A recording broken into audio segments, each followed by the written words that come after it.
Welcome back to Horrifically Well Read, Bled, and Said. We are so excited today to introduce our guest, Neena Viel, who is the author of last year's amazing Listen to Your Sister and this year's maybe even more amazing I'll Watch Your Baby coming out in May.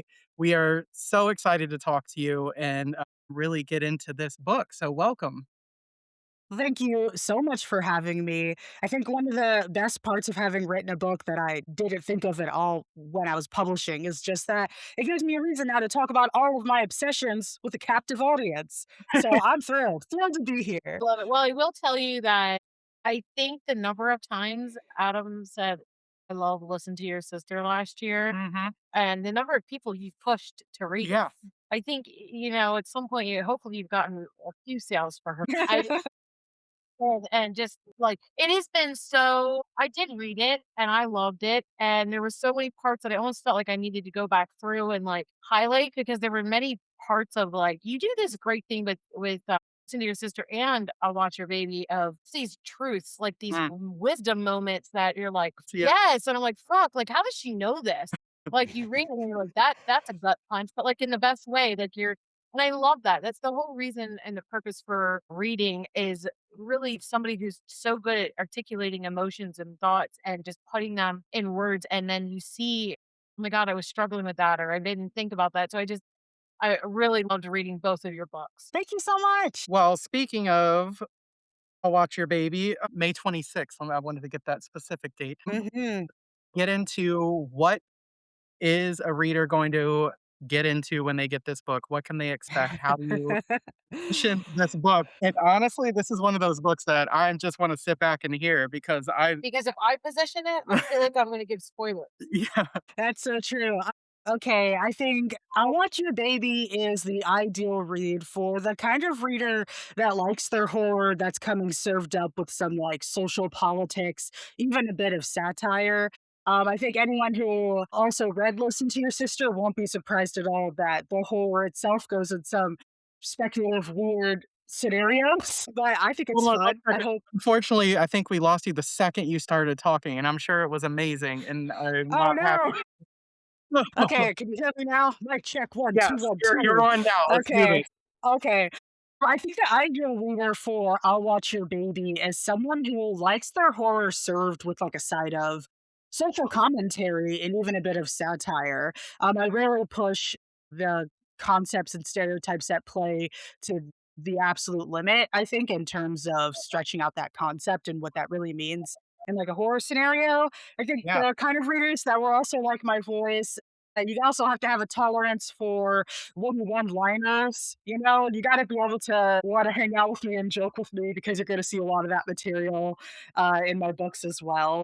I love that, and I have to say both of these books, one of the things, when I was reading, first Listen to Your Sister and then this is, like, why am I laughing and then I'm horrified, and then I'm, like, hit by truth, Yes, yes. and I'm guessing you'll know exactly what I'm talking about, but Listen to Your Sister contains the greatest one-sentence chapter in all of literary history. I actually just went to the Seattle Horror Book Club, picked Listen to Your Sister for their April book, and so I went down there. I don't go to a lot of book clubs yet, and so I'm like, "Wow, what's it gonna be? What am I gonna do here? It's so exciting." And they're like, "Oh, and how do you feel about reading a portion of Listen to Your Sister?" And I was like, "Absolutely, absolutely, this sounds great." And I'm like, "I'll just pick from the beginning, I guess," but then she, moved it to just that one chapter you're talking about, one sentence. So I'm like, "I'm going to read this in front of the audience." Oh, And I did. I read it with my whole chest, that one yes. sentence. And it's like, listen, out of context, still hilarious. In the context of the book, it's both really hilarious and also, like, gets to, like, the absolute, like, exhaustion that these characters are feeling at the situation that they're in. You know, where it's just like, "Oh my god, please stop," you know? So I love that, definitely. And, it's funny because StokerCon is coming up, in Mhm. about as we record this, and I did not know you were going to be there, and I forget which panel it was, that we were watching, and, like, I turned and you walked in, and I was like, "Oh my gosh, That's Nina Viel. I'm like, whatever. And then you came up to me and were like, I like your shoes. Listen, I have a healthy respect for somebody who keeps their sneakers in as good condition as the fire that you will bring into that conference. I didn't find myself looking at your feet wherever you were in the room because they were just that pristine. But Yes. yeah, thank you so much for that. It's always really tough to put yourself out there, but you've made that environment, so welcoming and friendly to me. And I'm sure you've done the same for a lot of other writers. And so I definitely owe your household at least a nice edible arrangement at the bare minimum for all of your service. Well, he definitely took heart. One, he was pretty meticulous about his sneakers there for a while, like, would clean them every time, like, they were worn, and, I'd be like, "Oh, can we do this?" He's like, "I gotta clean my shoes." Like Now I try to keep it to like like a quarterly thing, like, getting the shoes out. you need a lot of investment in those shoes, It's and true. so I'm glad you cleaned them well, and I'm glad you recognized shoe game, like, I'm sure that Yes. made you really happy. But, yeah, I feel like, when you walk up and you see an author that you're like, there's this moment of, like, starstruckness, I think, when you've loved their work so much that you're like, "I can't believe that came out of their brain." Like, whoever they Yeah. are, it's just, surprised by that. It's this moment of just feeling like you're in the presence of, like, I don't know, a celebrity, just someone that you just so, I'm like, so just honored to yeah. have read the work that they've done. Their brain, Exactly. Yeah, absolutely. And, before we get deeper into I'll Watch Your Baby, Listen to Your Sister is a really, like, personal book for you too, right? Absolutely. Yeah. So listen to your sister for those of you who listen to the pod who haven't read it somehow. Don't know how it could have passed you by. If you haven't read it, Lost it it in my centers house, but down yeah, to it. get down to it.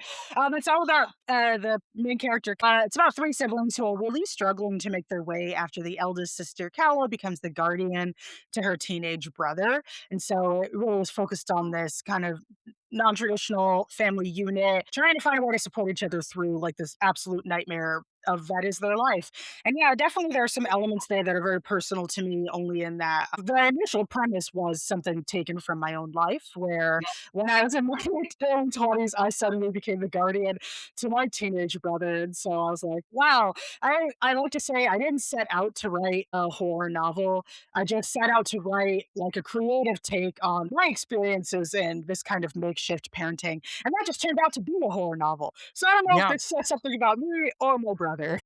Well, it's funny because like, that opening scene where she goes in to talk to the school and stuff, I can see where that could have gone a lot of different ways, genre wise, because it's just so real, and, like, anyone that has ever gone into a meeting like that, parent, uncle, guardian, whatever it is, you nail it so well of as to what it's like, especially when you have a teenager that you're going to talk about that's a bit of a smartass even during the meeting.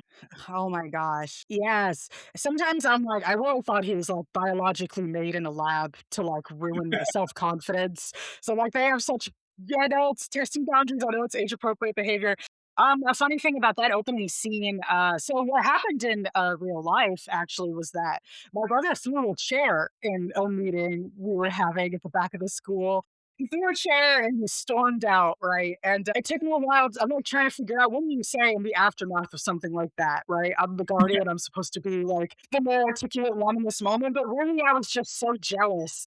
I'm like, you think I don't want to throw a chair? You Right? think I haven't been wanting to throw chairs this whole time? Yep. There's just something really cathartic about writing from a teenage boy's perspective. All Yeah. gas, no brakes. They don't have to think about the aftermath of throwing chairs. In fact, if I could go back in time now, I would be way less well behaved. Yeah, absolutely. It's like I see as a teacher, I see so many things that like make me want to throw some chairs. So Hmm. absolutely feel that for sure. And another thing, in that book that I always think, I think about that book often, but that first scene at the protest too, like Hmm. whole, like, scene, like, anybody that makes movies out there, like, the cinematic, like, nature of it and the, like, shocking sudden horror, like, everything about that, I was just like that's when I was like, "Well, I think I found one of my favorite authors with this book because like, Yeah. it is one of the most amazing openings, when it comes to, like, realizing the stakes of what's going I on in feel the like book you don't discuss this book unless you use the word fever dream.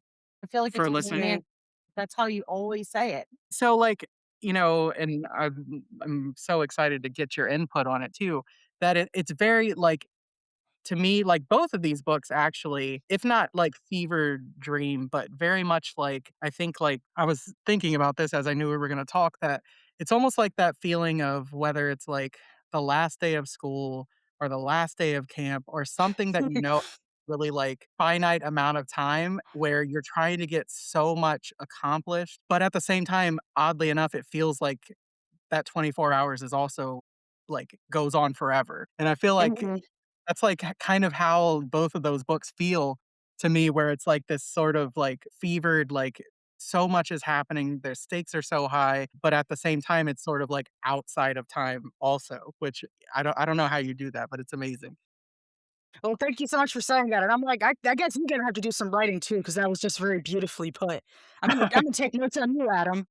Amazing that you have a way with words. Oh, well, that w you know, but so I'll Watch Your Baby. This you're bringing, Mhm, like, historical aspects to it too. It's kind of like um, a sort of, like, observation of what happened with the original, quote, unquote, "welfare queen" that Reagan, disparaged that helped bring him to the White House, who mhm, was Taylor, and you fictionalized her in this, character named Lottie Turner, mhm. and she is one of the most fascinating, Characters. three-dimensional, impossible to pin down, like, brilliant minds, can get things done, and I just wanna know, like, obviously a lot of work went into her, and it's on the page for sure. Thank you so much for saying that. Yeah, so I'll Watch Your Baby. I like to describe it as it's like a supernatural retelling of America's original welfare queen. And sort of the catalyst for me that I thought was interesting was you don't really think about a stereotype coming from like a specific person. Mhm. Stereotypes by definition are very flattening, generalizes and like minimizes us into like a collection of words. The stereotype of like women are worse drivers than men. Shouldn't have a woman be behind the wheel, which is something Yeah. my slightly misogynist grandpa would say all the time. And Uh, then, but you're not thinking that that's coming from a specific person. Like, it would be ludicrous to be like, well, it's not that all women drivers are bad. It's just fucking Donna. It's Donna. It's just such a bad driver. It just ruined it for the rest of us. And now we're all tarred with that same brush because of this one individual. Like, stereotypes yeah, they're just so they're an exercise in reduction. And so I was shocked, I think, when there's a nonfiction book called The Queen that's all about Linda Taylor. And for a while, it was talking about her, it was like very much in the cultural zeitgeist. This was like years ago. Well, mm, there's all these juicy think pieces about Linda Taylor. There's like the author of that book went on like the podcast circuit, right? And so you're listening to it in a bunch of different contexts. And mainly, my number one form of shock the more I learned about Linda Taylor is just like was just such a extreme individual. How could anybody possibly apply anything that she's doing to anybody else, like, on the planet, was the part where I kept getting stuck. And there's still, like, a little bit of a personal I feel a little hostility, of course, to not just a little, to the idea. Um, I grew up, in a low-income household. I was raised by, like, a single mom. So in the neighborhoods where I was at, in, like, the '90s, the welfare queen language was just everywhere. This is to phrase that people are using very comfortably. I have all of my friends in school, there's, like, jokes about what we're gonna be when we grow up, or we're just gonna live off the government and pop out these babies, and it's, again, this, like, flaunting stereotype. It almost makes you think that a portion of the country are just, like, mustache twirling, cat in lap, folks in their villain layers who are just absolutely convinced that like black women specifically are just like leeches on society and that's all we aspire to do. And then to realize that all of that chaos is one woman's story that's just gotten like way out of hand. And again, that woman was so unique and like nobody can replicate it. So how could I, as a black woman living in the United States so many years after her, still kind of be falling under this umbrella? It just felt like ludicrous to me, but also like really inspiring. I love the movie Candyman. Okay, I love That was great. yeah. Yeah. you know. And I don't mind saying, Candyman, you fine as hell. All right. I think I had a crush on him before I like well understood what a crush was, right? Like, but I I just am really like I am a straight man, but Yeah, that voice does things to you that it's hard it to does. It you're just does. And you he's hear that voice, you're like, "Hello?" Like, I'm I have scared, I have but, like never say anything like that. well, Crazy. it's just I just remember distinctly, so me and my friend watched the very first Candyman, few years after it came out because 'cause we're '90s kids too. yeah. We watched it in, like, an all-night movie marathon, and so it was pitch black. It was probably 2 in the morning when it started, and, it's awesome from the beginning to the end, but, like, Mhm. the parking garage scene, like, I think both of us were just like, it stuns you, Mhm. like, silence when he first talks, with when it's just reverberating, and we have the big speakers and everything like that, and it really is, it's like, that is the definition of hypnotic to me, but anyway, sorry. Oh, absolutely. No, I agree. He could be saying something like, "You're gonna get what's coming to you," and I'll be like, "No, you hang up first. No, you." So I could listen all night. The Candyman, I think, was probably the start, but he's certainly not the last of a trope that I really like, which is, I love a villain, that has a point about a few things. I love a little gray anti-hero, and it feels like a lot of times it's really not usually a Black woman who's in that role, and I came out of writing Listen to Your Sister, which Kala is not a perfect person. She's struggling to raise her family. She's a hot mess in many respects. But what's true throughout the course of the book is that she fundamentally still cares so much about the Yes. people around her. Even the reader doesn't really lose track of what her values are. So she's Mhm. fundamentally a good egg. And after writing that book, I'm like, now I want to write something that is not about, I don't want any good eggs reporting for duty. Okay? Nothing You but nailed it. really difficult learnings. I want them all black, lined up one after the other. I remember my first sociology, like, 101 class, and we got into he Mhm, was, "Who do you think is on, welfare?" And, of course, the initial thing was, like, Black women. mhm. The professor was a white male, and he was like, "Get out of this classroom." He's like, "The fuck He was like, "You're wrong. That is the type of attitude." He's like, "You know who it is? It's white women, married with kids." And he's like, "But," and it's just, it's when you're saying, like, this has reverberated for so long, you have to ask, like, why were people so willing to accept this narrative? Like, why were they so willing to believe that that's all Black women wanted to do? And I even remember, early 2000s, like, they always have their nails done. They always have a cell phone. And it's like Mhm, people would pass laws to be like, hey, they need to have a cell phone in the house, like people that are on like SNAP or welfare or what, TAMP, whatever. And they were like, why? And it's like, okay, so like you're saying like they don't even deserve like basic emergency needs and like as society evolves for things, it's just like we live in a very red, you know, area very mhm, and it's just like that, it's like there was no shame of even saying it, you know what I mean? And just judging. And I just remember hearing it so casually all the time. And I think there's a lot of people in this area that just think, I don't want to pay for someone else's welfare. I don't want them to get like even, just saying like, oh, they're communists or it's like, do you even understand how and why someone gets on welfare? And that's what that teacher was kind of like, this is because men fuck women over mhm, multiple children and then they leave them high and dry. It's actually because of you. And I just thought it just stuck with me of like, I've never heard someone position and just be pissed about it. Mhm. And so what I really liked about your book and Lottie was just that he was kinda like that same thing of like, "Oh, you wanna call me bitch? I'll show you a bitch." It's like, "You wanna call me welfare queen? It's like, I'll fucking work this.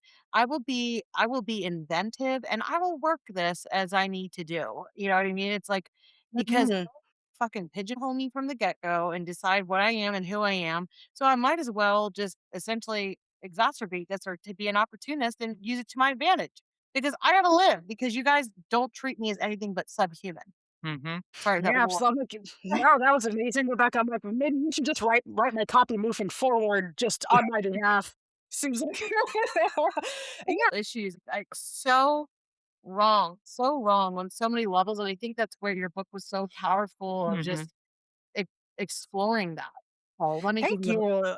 Yeah, one of the things that I found, like, very shocking in Linda Taylor's actual real life story was, because she gained this notoriety, due to politics as the welfare queen, But then it turns out, like, when you look into the details, welfare was such a small slice of the crimes that she may have committed and the things she could have been implicated in.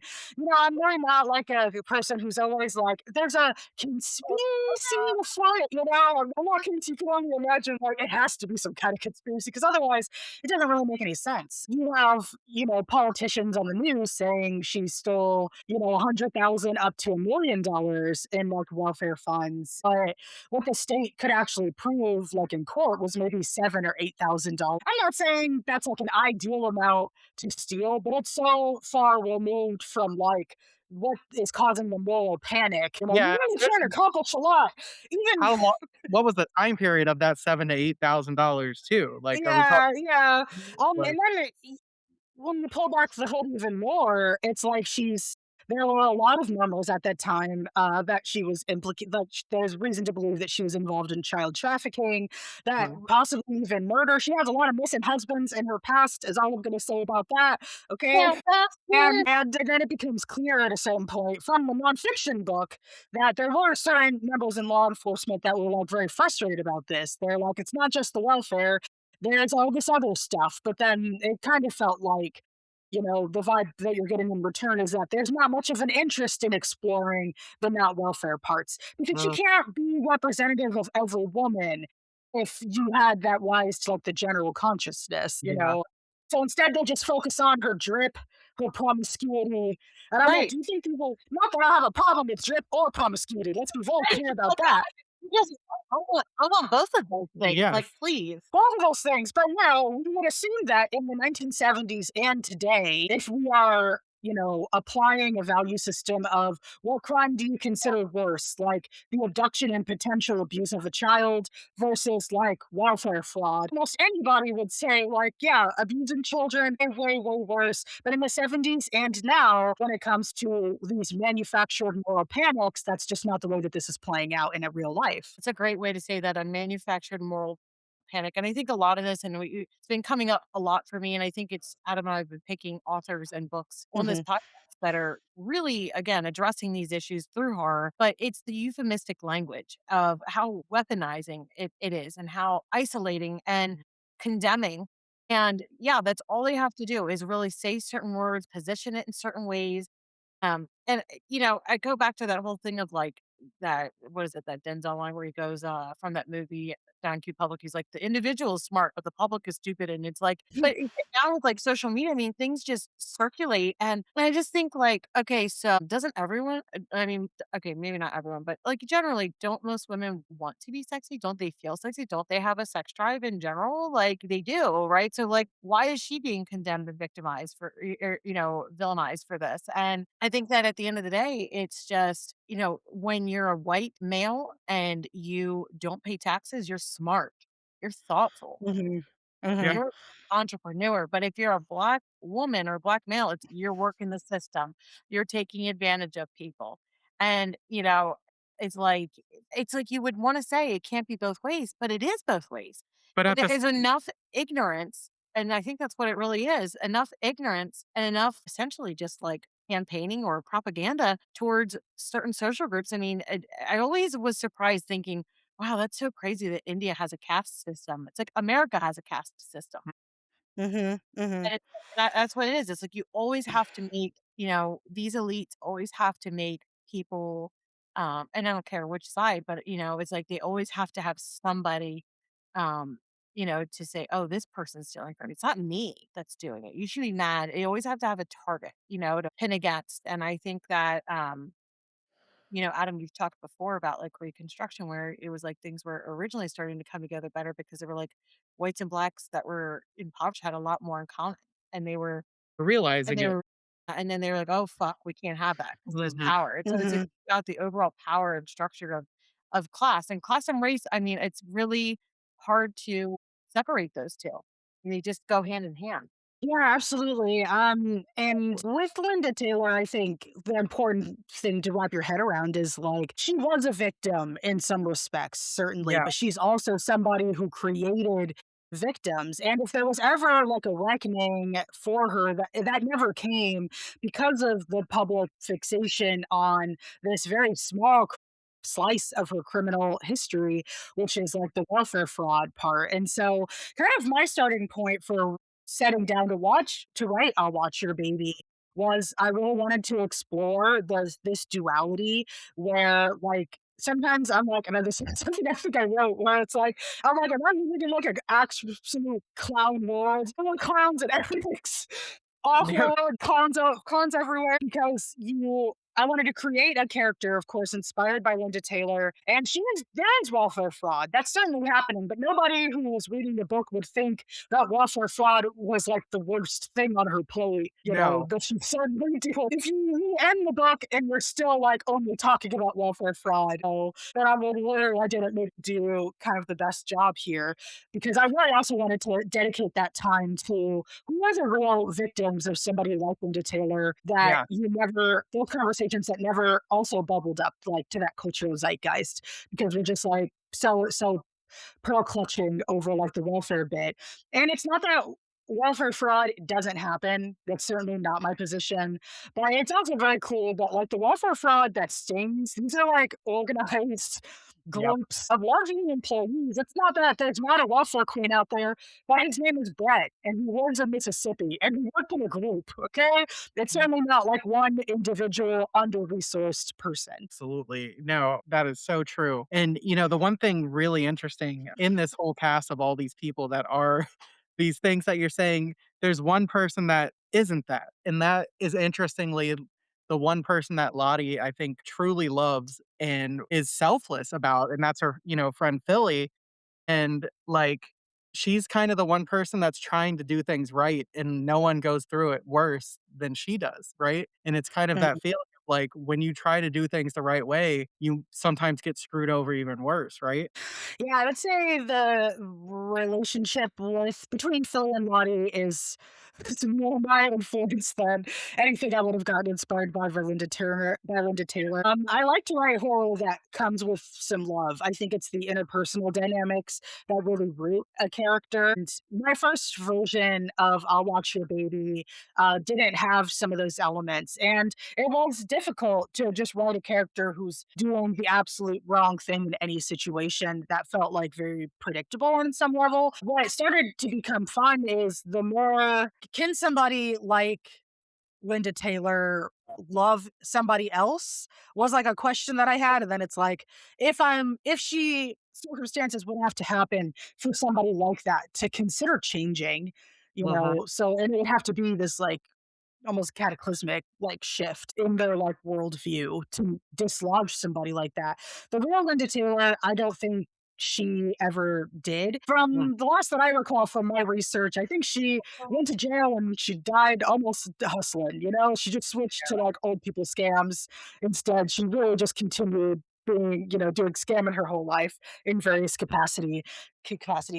But for And my take on her, it's like, yeah, what would have to happen for there to be a change and what would have to happen? It kind of made it more unpredictable and more exhilarating for me to both write and read because the difference about a character, when you have a character like this in the driver's seat, it's no really way to know how she's going to problem solve. She's applying her own matrix of constantly shifting priorities, and people are not high up on that list for the most part. yeah, and I love how it's like, she's trying to help her friend, but she's like, "I'm still not gonna be nice to your kids, though." In those things, and it is very, like it is this thing of, like, "Okay, how can I make sure that I take care of myself, but I do wanna help you too?" This weird kinda thing, and then it gets really, really dark with that, and I can't wait for readers to find out, but I won't go any further into what happens, but I wanna talk a little bit about, the overall structure of this book, which Okay, is that's Mm. funny. We wanna talk about that badass kid oh, yeah, because that I love that mm. relationship. Yes, that Please her explain. son. Okay. So, actually go ahead. Now, were The you relationship between those 2 yes, is is hilarious, yes. yeah. But I was gonna say, is that, was there a certain child that you were like, "Let me get my, anger out through this book?" But, like, I think we all know that badass little kid that, like, in the face of like, sometimes, I'm a teacher and we'll be doing drills and stuff like that, and I'm like, "Something better not happen because this badass kid is gonna get me killed because he's not gonna be it. He's not gonna go out on him, and the fire is gonna burn this place down." and I'm gonna be looking for this kid, and I just was like, "Yep, that's him." I'm glad we're on the same page on that. Absolutely. But yeah, I love that relationship. There's so many moments, like, within some really heavy stuff that's going on that made me laugh a lot. The structure of this book is really, I think, original and interesting, and was just wondering, like, you said that there's, like, this original vision. Did you already always see it as this kind of, like, almost like this circle of timelines that are converging on each other the whole time? Or, like, when did you decide, "Okay, there's going to be this kind of flash forward section?" Yeah, I think that was a revision that actually came pretty late in the game. Figuring out what structure I'm gonna use is definitely something that requires a lot of brain cells for me. It's not a part that I enjoy, like, fussing with it in a book. I tend to just write a bunch of stuff, and then I'm like, "This is a problem for later, Nina, to figure it out." But the big one always comes due, unfortunately.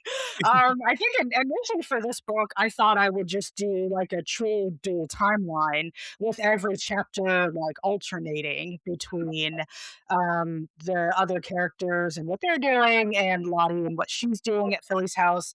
And then, there'd be like a very close relationship between those chapters.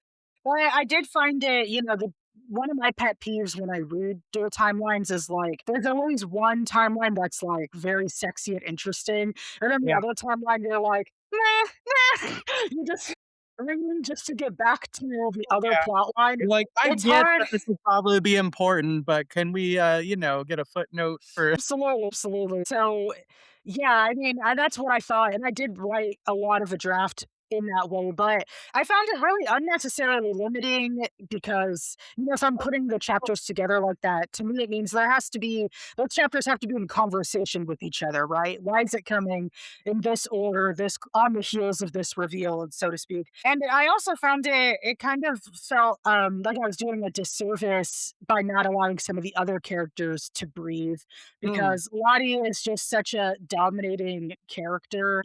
Put it right back to back. I was like, I want to know what Lottie's doing too. And who's she They wearing? Who did she cuss out today?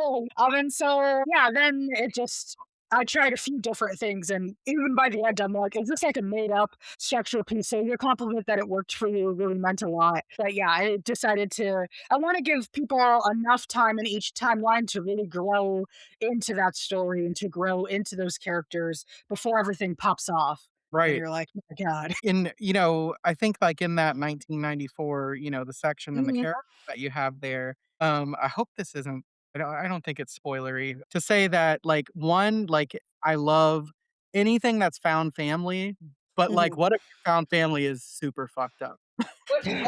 And I love that because, like, I think that generally speaking, like, in books and different things like that, and it's a great trope and I love it again, that the found family is your family was messed up and you found people that finally really love and take care of you. And this is not that simple, and again, it's kind of like Lottie herself, where it's like they're a bunch of broken people doing a bunch of broken shit, and like um Mhm, it's I think that is really lends to some really fascinating characters and situations, and, like, obviously, it's kind of unspooling what exactly they're doing, and, you're mhm, seat of a character that doesn't really know the full story too, which is awesome, and, like, the way that kind of reveals itself, but again, it's sort of like it's almost like getting victimized again, and you're kind of there for that, like, sadness and outrage too. mhm. Yeah, without spoilers, we'll have the trope that I use that really guided, that other part of the story is y'all see the sound of the movie Don't Breathe? Mhm. Yes. I love Don't Breathe a lot. Well, I really just this is just a trope that I love, and so I'm really delighted that I have like this is the story I get to bust it out of like the basic concept of like, Yep. wow, you broke into a house. It was the wrong house though. The That wrong was a house. huge mistake. It's just a trope that I really never get tired of. I'll Yeah. watch every iteration in so many different ways. But yeah, for listeners who aren't familiar, the two main characters of the stories, one half of the story is really driven by Lottie Turner, who's inspired by Linda Taylor, and then the other half is a young woman named Bless, who's a younger black woman who is also kind of on her own journey there. I was really maybe my concern there probably was just like next to Lottie, will people relate to Bless more, or how will that contrast work? But I really enjoyed myself, the contrast between them and the way that they became such great foils, but they're very authentic to themselves. What I hope I accomplished is in the contrast, you have one person who believes in himself to an almost violent degree against all evidence to the contrary. And then you Mhm. have somebody else who's like motivated by insecurity. I think for a while I had like a sticky note while I was writing it. It was like Frog versus Flannel, just like shortcut to me of like who these women are to each other. Yeah, I love that. Like, the one image, this might be weird, but she's almost the, like, Interview with the Vampire, she's the Louis to Lottie's is Lestat, right? She's the one that she's feeling. She's worried about what people think about her. She's worried about Mhm, what's on around in the same ways that Lottie never stops to think about or worry about those things. So, like, the mhm. juxtaposition is so, so delicious. Well, thank you. Yeah, and I came to really appreciate Bless. It really made me think, not that I ever did any of those activities, but I feel like we all look back at a certain point in our lives. And now coming out as a writer, I feel like I'm actually still here where like these insecurities are kind of bubbling up all the time, And like, but Bless especially is just like so representative of a certain time in some of people's lives where we get so reliant on other people. And in a lot of ways, Lottie and Bless also have a lot in common. I think they both are characters who are going to do what it takes to accomplish their goals. They Uh, don't really care if other people are getting hurt in that process. And so yeah. it's still very satisfying. I'm a little snatch and grab girl. Yeah, yeah, absolutely, no, and that whole section in the way that it comes together, like, you do it so well, and I can't wait to see as readers get this and they're like, "Damn, okay, alright." Yeah, I'm hoping. I mean, the attention spans feel like they're so slow, but I'm like, please, readers, just let me cook, okay? Let me cook, and you Yeah. go see where we're going. Well, everyone I have a few friends that have gotten a hold of it as well, and I have not had a single person not say that they really like it. So, like, I think that you're gonna have some very appreciative readers for this one. Yeah, I will Eh, without any kind of, spoilers, that ending, the last, like, 20%, I was like I think that kind of fucked me up similar to, like, an Octavia Butler, like, some of the things I read, some, like, Mm, just things of, like, I could painful. yes, Jasmine Moore, just, it's like if some of the ones that have, like, victimized me, and I love them for it, mhm, I feel like that's what you did. 'Cause it's telling truths, right? Like, these are, again, we're talking about history and we're talking about the honest truth of this country's history in many ways, and mhm. it's not pretty. It's really not pretty, and in some of the research, I mean, of course, research can be very so necessary, but for Mm, my book, I never want to try to lose sight of the fact that it's also plotting and characters, and the research is all just utility to make these things work. So I don't try to cram in everything that I learned. But what became really clear with only a cursory look at kind of the history of like food in the United States is that like we've become, I don't know, there's always an element of morality attached to it. And this is mm, probably a big discussion that we should be having is, yeah. I mean, initially the first recipients of kind of organized like aid went to widows, their husbands weren't returning home from the war, they have young kids. And it's like, yes, as a society, we all agree that wars are sad and we should support them. And I also co sign that idea. And as they aged out and you started seeing younger single mothers kind of replace them, that's when you get people starting to feel some type of way. Mm, They don't have the protection of the like, when it comes to the icon of the crown, you're not like, yeah, she a sexy beast, ain't she? She gonna have all kinds of men in her bed. There's a certain sense of safety and morality with the woman who is elderly, which I don't know why they think that. I feel like isn't it kind of a common fact that nursing homes are where people are getting it the most, you know? mm, yeah. But but yeah, once we started to see like younger single women getting involved, that's when we started to see more Really? eyebrows being raised of like, well, you kind of want to support her family, but like, what is she doing exactly? Mhm. Like she, we started asking a lot of other extra questions. It really was so shocking and interesting to me the way that we tie like somebody's like sex life to whether Mm, or not like they should be getting support was like yeah, super bizarre because I'm like, well, what does that have to do with it? yeah. And it's like it has to do with it because we don't want to support a woman we think might be a slut. Yeah, Only a good chaste woman, she's gonna receive aid. you know, you have to also pass these kind of other checks. Yeah, I just think it's I didn't put all of that in there, but I did think it was just super fascinating and weird to read about. You know, you write about social issues in horror. Publishing is so slow, y'all. You know, the timelines can be long. And so I'm always worried, like, oh, by the time I have something out, maybe nobody will care about this issue anymore. You know, maybe it won't be topical or relevant. But I don't have that fear anymore when it comes to I'll Watch Your Baby because I know that at the time that I was writing it, and even now we're in the month that it's coming out, and even this time next year, I feel very confident in asserting America is not going to figure this out. And I'm sure that at all those points in time, there's going to be somebody writing a think piece about why poor people shouldn't get to drink soda or whatever, and like still ascribing a lot of weird moral positioning to these made up stereotypes. I think it's just going to continue and continue. And that's demoralizing, but maybe it would also help me, buy that premium kibble from the regular dog kibble. Yeah, absolutely. And, thinking about right now, over the last 6 months or so, the idea that people will overlook the abuse of children to further another narrative Yes. is pretty timely. Isn't that Yeah, I mean, I'm watching it unfold, in real time like everyone, and I was just like shocked. Yeah. It's very demoralizing in that it really felt like a moment to me, considering like what I just ran and the point I was trying to make of like, can you believe this happened in the 70s? Nobody cared about those kids. They're just like all Mhm. out about the warfare part. And then to be sitting, in 2025 and 2026 and to feel like we've moved the needle very little. And Yeah. when it comes to the protection of children, it's mainly just posturing, not like a real thing. Absolutely. It's like, that whatever that what was that movie, Sound of Freedom, makes $100,000,000 and, you find out that the person behind it was actually potentially doing the same, like, kind of things and all that stuff, and, it's lip service, it sounds good, it's getting the moral high ground without actually having to be a moral person. Hmm. And speaking of morality, you do really gross stuff really, really well, and Oh, thank you. That's so sweet, Adam. there are this is true, there are some moments in here I would say you might not wanna be eating during.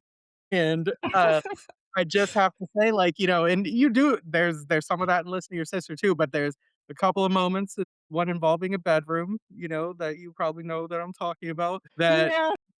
the images in my head that are going through, I'm like, "This is incredible," and I have to say, like, especially in those ones, it's like, it's one thing to, stab somebody or even chainsaw somebody or whatever.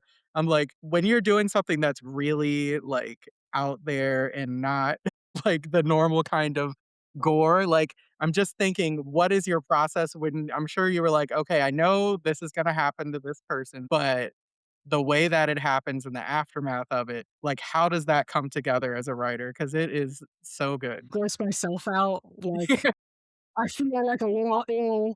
I like some of these scenes. I like took my dog out a bunch. I'm like, let's just go look at some nice trees. Look at that, buddy. That tree over there. Let's just do a little cleanse the palate, Uh, Where's my approach? I like a lot of people who, of course, love horror. I read a lot of horror. I watch a lot of horror, and I'm really interested in how like certain elements have kind of like solidified into specific tropes. And I want to, take my audience by surprise by parsing familiar horror elements in unfamiliar ways is mm, something that feels like really fun to me. So, just as an example, I'm always wondering. I love haunted house movies. I love a good ghost involved. Who is it who decided that if there's a ghost in your house, the first movie is always going to be pulling the covers up off the bed? yeah, Like, who was the first one to do it, right? And because it's just such a thing that happens all the time. And it's like, yeah. yeah, we got this spooky ghost in here, and he wants you to know you're not getting that comforted tonight, okay? You're gonna wake up there. Your You're clothes are gonna wake gonna up be cold shocked. tonight. Right? No, they could be doing any disgusting thing. They could be like trying to spit in your mouth or something really disgusting, but instead they're just like putting footsies for some. I don't know. Okay, I you just still. unlocked a new fear, like, now I'm gonna be afraid for taste to taste spit in my mouth. Oh my That is Well, just more elements of my books. Yeah, I want to play with those same like expectation. I am just really always thinking of what would be something sharp and ominous that I haven't seen parsed quote this way before.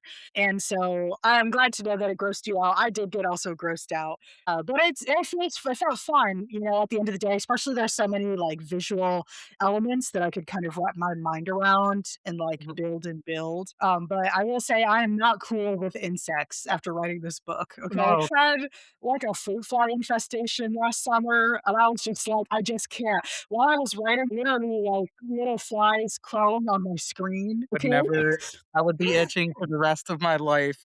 Oh So my I god. can't even say maybe that's where some of the ideas came from because I was just up to the wazoo in flies. Oh my gosh. You're out on the West Coast, right? Like, you're is that normal, like, up in the Pacific Northwest kind of to have things like that? No, not so much. I partially grew up in Arkansas. Oh, Bugs to me are like a real. There's a whole thing, right? But at this particular time, you know, it was like we gone on a weekend getaway and left the had it taken out the compost before we oh, left. You no. know, and so it was just like Here you flies are trying to care everywhere.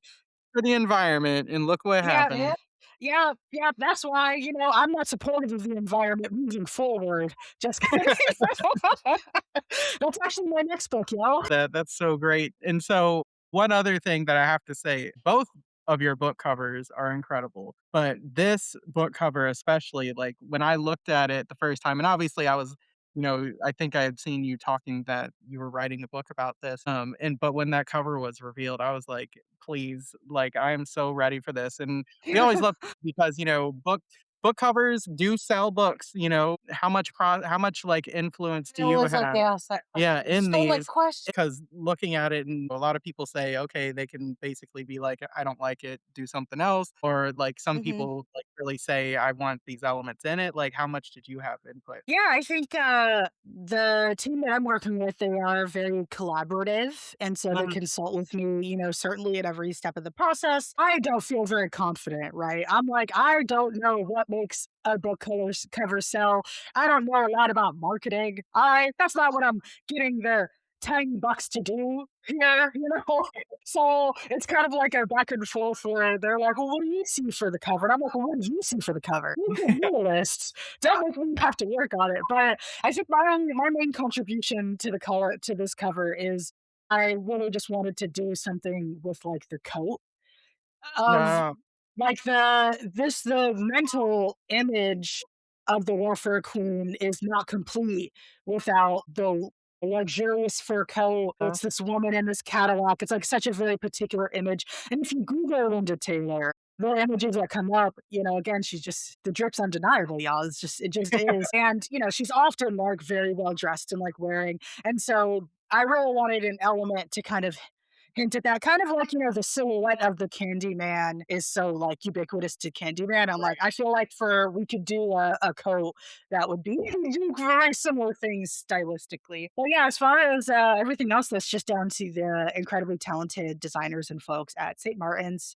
who have taken really good care of me on this, even through my wishy-washiness and me, like, trying to hand wave everything back to them. Yes. Well, they're great, and I just always like to shout out the whole process of, what it takes to make this finished product. And so, when this is coming out, do you have plans for tours, signings? We always love to hear about that. Are you coming back to Stoker? I am coming back to Stoker this year. Are y'all coming to Stoker? Yes, we Oh, are. you better have your shoe game right. I know.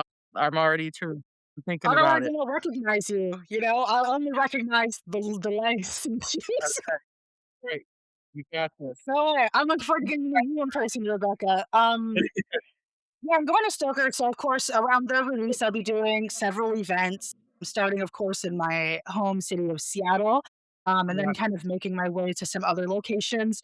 I'd love to have folks come out and see me. I'm still at the stage in my career where I'm like, "Am I gonna be alone?" Because I don't like that. I don't wanna be alone. So if No. folks are interested in kind of following along and seeing what those dates are, they can check out my Instagram at Neena Viel. Perfect. Oh, we wish you all the luck, and this was such a pleasure. Had a We great can't time. wait to see you in about a month, and, all the best of luck and wishes for this book. I know it's gonna be a huge success, and I can tell you it's gonna definitely be on that end of year list for me because it is 100% one of my favorite books of the year. She was on your end of your list last Yeah, year. it's just You got a book coming out every So year, you're gonna be there. yeah, my goal now is to make it 3 for 3 with what I'm Yeah. working on now. But yeah, I just wanna say thank you so much for having me. I mean, even before I had a chance to meet you in person, Adam, I was, very aware of the work that y'all have done in the horror community. And so for me, it felt like meeting a celebrity on the other side, the folks who get things going. And so thank you so Right. much for using your Yeah. platform to stir so many different conversations. And yeah, I think one of the best things about books, right, is that it's so subjective, right? Like you can read something that's like an incredible read to you, and that it's like something somebody else would like want to wet their butt with. So I guess that's a very long and strange way of saying thank you so much for being down with the weird contents in my brain. Y'all are the best. Yes, Thank you. well, Thank 100%, you. and, the pleasure's all ours, and we, again, can't wait to talk again. Whatever that is that you're working on, just pencil us in because we'll have you back for it.